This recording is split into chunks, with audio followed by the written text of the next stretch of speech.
Hello, everybody. Welcome back to another episode of the School for School Counselors podcast. I'm Steph Johnson. I'm so glad you're here. And today I'm going to bring you a little bit of a different kind of episode.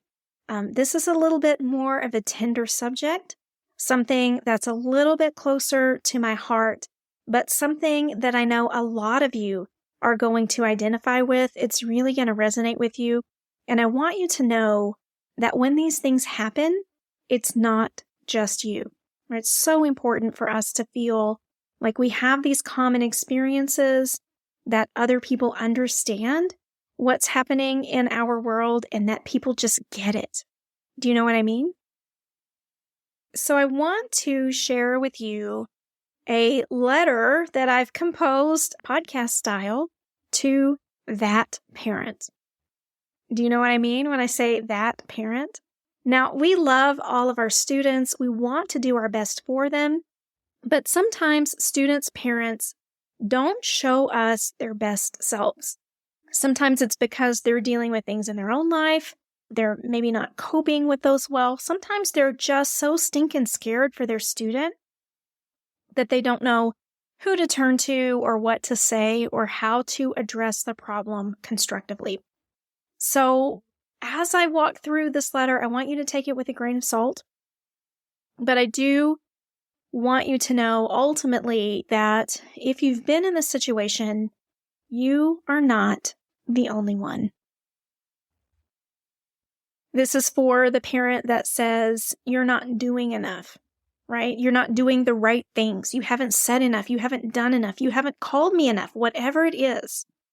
They'll come up with 100 different things that you've supposedly done wrong, but they'll never stop to ask why that is, right? Maybe they've never said more than 10 words to you up at school. And then all of a sudden they're emailing your boss, or they're posting on social media, or they're sending you ugly letters. Very passive aggressive types of personalities. I'm sure you know the ones that I'm talking about. And this feels like it just cuts you to the core when it happens. And I get it. Like I said, they're doing the best they can with what they have and the awareness that they have to try to catalyze change for something. Sometimes they don't go about it the best way, but that could be said for any of us. But I want to read to you a letter that I have composed to that parent. And keep in mind, this isn't about any one person on this planet. This is an amalgamation of a lot of people that I have met in the course of my career. And we all know we have certain types of situations we have to handle. So keep that in mind as you listen to my letter. Hey, parent, I just wanted to touch base with you quickly to talk through some of your concerns that I learned about recently.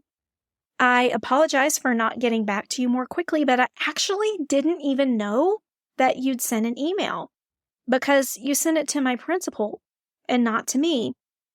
I think it sat on their desk for a few days while they contemplated whether or not they wanted to tell me about it and about the things that you had to say. But eventually they decided they wanted me to know. And I am so glad that they did. Because I'm always going to welcome the opportunity for criticism. I'm going to welcome the opportunity for feedback, because that's what makes me better at my craft. That's what makes me better when I'm serving students on campus. And I'm not above saying that sometimes I make mistakes. I'm a human being. I fall short. And so I just kind of want to give you some thoughts on your thoughts, to let you know where we're coming from at school, and to let you know how dearly I love your child. I know you're concerned because you don't feel like I've been able to give your child the amount of attention at school that you really think they need. And I am so sorry about that. Gosh, I wish things could be different. And as I talk through this, I want you to remember this is not an excuse. There will be no excuses from me in this situation. But I do think that you need to have all the facts. I think it's important to understand what you're criticizing before we get any further into anything. So at our campus, I'm entrusted to serve a very large amount of students. Our National School Counseling Organization suggests that districts and schools provide one school counselor for every 250 students on campus. So you can see just by looking at the size of our school and the fact that I'm the only school counselor there, that my workload is tremendous, to the tune of several people. And again, I'm not making an excuse, but I really do want to lay the facts out for you so that you can understand where our campus is coming from. And I want you to know that although I am overwhelmed by student needs each and every day, I hustle my hardest to try to get to everything as quickly as I can. One unfortunate reality of this work with the student caseload is that I have to triage student needs. I do my best to do a great job with that, utilizing my professional expertise, utilizing my clinical counseling expertise, and all the things, all the continuing education, consultation that I have undergone to advise me about what things have to be prioritized first. Now, in telling you that, I'm not saying that your students' needs aren't important to me. But again, I'm only one person. And I have a limited amount of hours in the day with students at school. And so that's quite a hurdle to jump. Even using the most streamlined and time-effective counseling techniques that I know, and I've done a lot of research about it, I still struggle to get everybody into my office in a timely manner and as quickly as I would like to do it. I think sometimes what a lot of people don't see are the days that I go home just torn apart because I knew a student needed to see me and I just physically was not able to get to them. Or the days that I go home worrying over the size of the to-do list, which consists mostly of student names. Or all the other jobs that I've been assigned to do on our campus that don't have anything to do with students and yet still have to be completed. Just like you probably are, I'm paid to follow directions. And I strive to do that, but to also do it ethically. And when we're working with students, I think that's so important because I want to be sure I'm doing the right things consistently in triaging all of these needs. Sometimes other things have to take precedent. Things like students who are cutting, students who are seriously thinking about killing themselves, the student that had to call the cops last night because they watched their mom overdose, students who desperately need food or heat in their homes or who don't have coats. And in case you think I'm exaggerating, I want you to know this is no exaggeration, but you don't hear about it because we work behind a cloak of confidentiality. I can't post this stuff on Facebook, nor would I want to. I can't talk about it to the PTA. It's my job to take care of these needs quietly and confidentially to preserve the dignity of our students and our families. And I need you to know there are some tremendous needs. A lot of them are things that I go home at night and just can't shake. And again, I'm not making excuses. I don't want you to feel sorry for me at all because I love my work. But I do think you need to understand the boundaries of my work. It's simply not possible to get to everything. With the caseload that I and most other school counselors in this country have been given, it's just not possible. So what I'd really like to ask is if you could do something for me. Even though you're angry, even though you feel slighted, maybe like I'm not very good at my job, I want to ask you to reflect and consider whether or not, instead of fighting against me, I, who have no control over the situation that I'm in, who has no control over the amount of counselors present on our campus, who has no control over the level of student need that I see each day, could you please consider channeling this energy into advocating for school counselors? Because you've shown you know how to use your voice. You're not afraid to be heard. You're not afraid to let people know your opinions, and that is a tremendous skill set to possess. So can you help us? Because I promise you, there's not one school counselor I have ever met that enjoys sitting around doing nothing. We love our jobs. We love students, and we're working in education because we love students. We are advocating tirelessly each and every day because we want things to get better. We're fighting every day when we go to work. Instead of working in an office making a lot more money than we make working in schools. We do this because we love kids, we believe in public education, and we believe in the potential for change. But we need your help, parents. I and the majority of my colleagues are collecting data in an attempt to advocate for our roles, but we don't have a strong organization advocating on our behalf, and we need your voice. You have an infinite army in social media.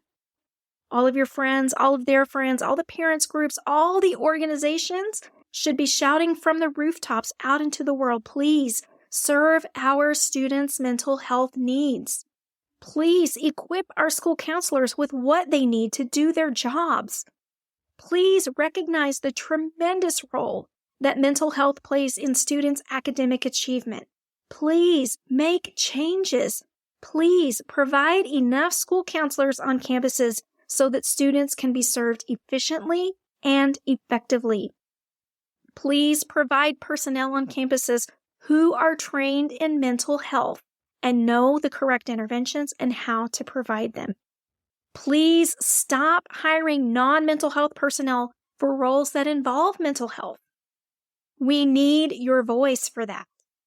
Because I promise you, nothing's going to change until you guys can organize yourselves and add your voices to the symphony calling for change. Parent, I want you to know that I think your child is precious. I think they're an amazing human being full of potential, full of light, and full of promise for our world. And I'm so thankful that I get to see them at school each and every day.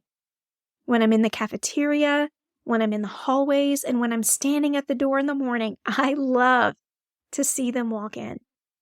And I want you to know that I'm going to do my very, very best to provide as much as I can while I'm there with them. I'm never going to ignore them. And even if I don't get them in for a full counseling session, I'm going to be checking in just like I always have. And despite what you may believe, I am invested in my students. But I also want you to know I'm only one person. And I'm one person who has been tasked with a monumental job to be done. I'm going to give it every single thing that I have, just like I always have, because our future matters. And our future is in the hands of young people just like your child. I so believe that. But parent, I need your help. Desperately. So thank you for bringing your concerns to my administration. I appreciate you. I appreciate your willingness to be candid about your disappointments and about your expectations. And I promise you, I'm going to continue working my tail off each and every day to meet the expectation that you've set. Because I would love to meet that benchmark just as much as you want me to. I promise. But in the meantime, we've got to work together. We need your help.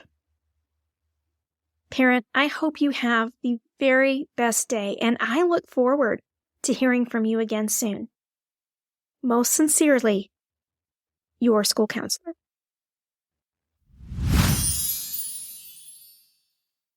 Oh my gosh, that is a soul-searching endeavor. Have you ever done anything like that? It came straight from the heart.